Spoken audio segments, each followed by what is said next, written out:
سلام و سپاس از همراهیتون. امروز در آزادی آنلاین درباره آن گپ میزنیم که چگونه مهاجران مزد کار طلب میکنند و برای حق طلبیشان برعکس تنبیه میگیرند.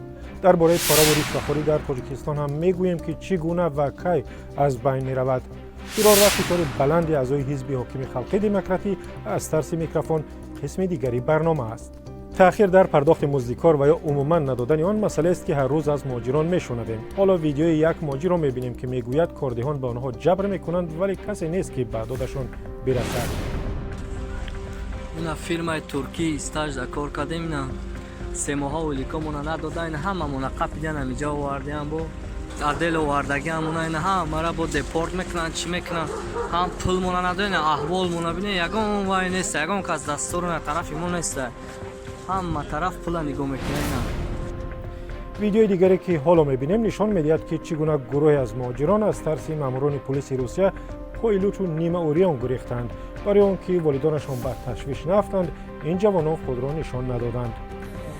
این همین ملیسا آمدن مردم هم ما با این بشنانسی پلانسی میخوادیم ما گریخت خلوصه گب در تای برف و بارون این همه شلانسی و خطیه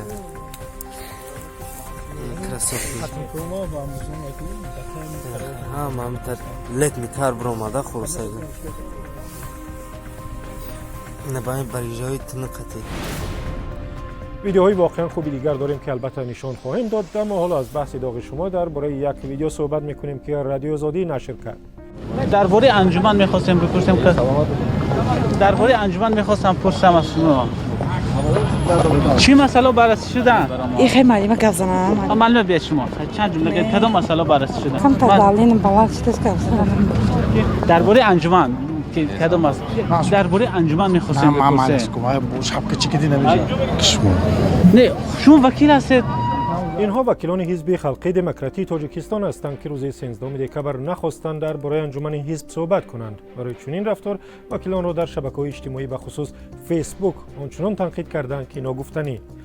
از جمله کمیل رحیموف نوشته است فشاری که بلند است دیگری نمیداند سومی نمیداند که چگونه عضو حزب شده است یکی میخواهد آرام بگردد به چهارم رئیس اجازت نداده است با اینها ملت کجا میرود پرسیده است. کاربر با نام شهرت میرزویف گفته است فکر میکنی خبرنگاران از رایلند که وکیلان از آنها میگریزند. اما عزیززاده از عبیدالله نوشته است عیب از وکیلان نیست، عیب آنهایی است که دستور دادند و آنها صحبت میکنند. اینجا عالمان و سیاستشناسان میتوانستند درباره دستاوردهای حزب و نقشه‌های آینده آن سخن گویند. یک مشکل دیگری که به قول شما بسیاری ها را غم می‌دهد پاره‌گیری و یا رشوه‌خوری در تاجیکستان است. گزارش رادیو آزادی با نام حاصل چند سال مبارزه با فساد بحثی داغی را برانگیخت و کاربر با نام ابنین در این باره در وبسایت ما نوشته است شما یک بار خانه، ماشین و دچه‌های کارگران کروپسی را بینید همش معلوم می‌شود شاه بر این زندگی می‌کنند. فساد را کسی نابود کردنی نیست.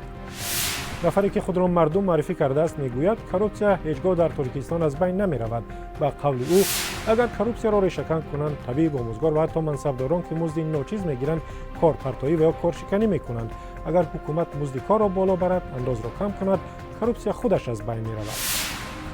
بحث ها درازند وقتی برنامه ما کم و اگر میخواهید با بحث ها همراه شوید پس مرحمت به وبسایت azadi.org. حالا یک ویدیوی زیبایی که از اوکراین گرفتیم. با قول مؤلف کبوترها ظاهرا از گرسنگی خود را به تیریزش زدند و او رزقی را که خدا داده بود با کبوتران تقسیم کرد. بی در برفیم زنه جون تو بودم شما که یک پرنده به آزاری زنه اینه یوشته پر شما هم خصیصی نکنید و ویدیوهاتون را با ما تقسیم کنید به وسیله شماره که میبینید. واتساپ، وایبر، تلگرام و ایما هم داریم. امروز فرستید در آزادی آنلاین آینده ببینید. تا دیدار در برنامه دیگر.